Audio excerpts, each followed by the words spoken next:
নিজের সন্তানকে খুন করার দায়ে আমি একজন যাবজ্জীবন সাজাপ্রাপ্ত আসামি। আর এটা আমার হাজতবাসের ৫ম বছর।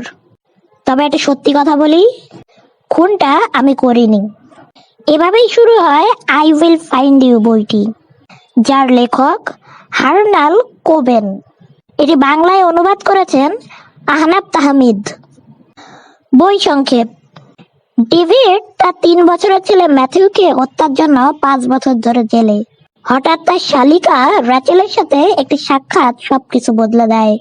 অবিকল ম্যাথিউর মতো একটি ছেলের ছবি পেয়েছে র্যাচেল, যার চুল, চেহারা, এমনকি জন্ম দাগটাও মিলে যায়। কিন্তু কিভাবে? নিজের চোখে সন্তানের মৃতদেহ দেখেছে ডেভিড। তাহলে ৫ বছর আগে যে খুন হয়েছে সে কে? আর তার ম্যাথিউই বা এতদিন কোথায় ছিল? পাঠ প্রতিক্রিয়া: বইয়ের প্লট ডেভিড এবং র্যাচেলকে ঘিরে চলতে থাকে, কিন্তু পাঠক তাদের সম্পর্কে তেমন কিছুই জানে না। এই দুজনের ব্যাপারে বইয়ের মাঝে যে কিছু তথ্য পাওয়া যায় ঠিকই, তবে ততক্ষণে বই অর্ধেক শেষ। এফবিআই এজেন্ট ম্যাক্স এবং তার সঙ্গী সারার কথোপকথনগুলো বেশ বিরক্তিকর ও কার্টুনিশ লেগেছে। ডেভিড এবং র্যাচেল যথেষ্ট পছন্দনীয় এবং তারা বেশ স্ট্রং চরিত্র। হার্লান কোবেনের উপন্যাসগুলোর মধ্যে এটি আমার প্রথম বই।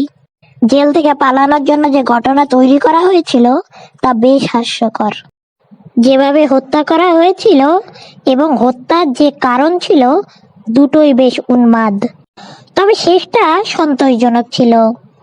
এটি যথেষ্ট দ্রুত গতির বই, অনেক টুইস্ট এন্ড টার্ন আছে এবং পড়ার সময় খুব একটা বিরক্ত হইনি।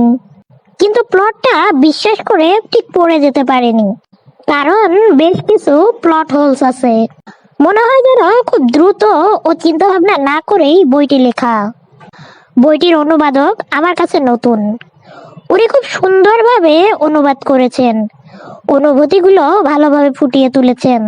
তবে আমার কাছে মনে হয়েছে কিছু বিষয় বোঝাতে অনেক শব্দের ব্যবহার করে বাক্য বড় করেছেন। চাইলে অল্প কথায় বোঝাতে পারতেন, এতে পড়তে সুবিধে হতো। সব মিলিয়ে নতুন কিছু যারা পড়তে চান তাদের জন্য এই বইটি একবার পড়ে দেখুন না, কেমন লাগে।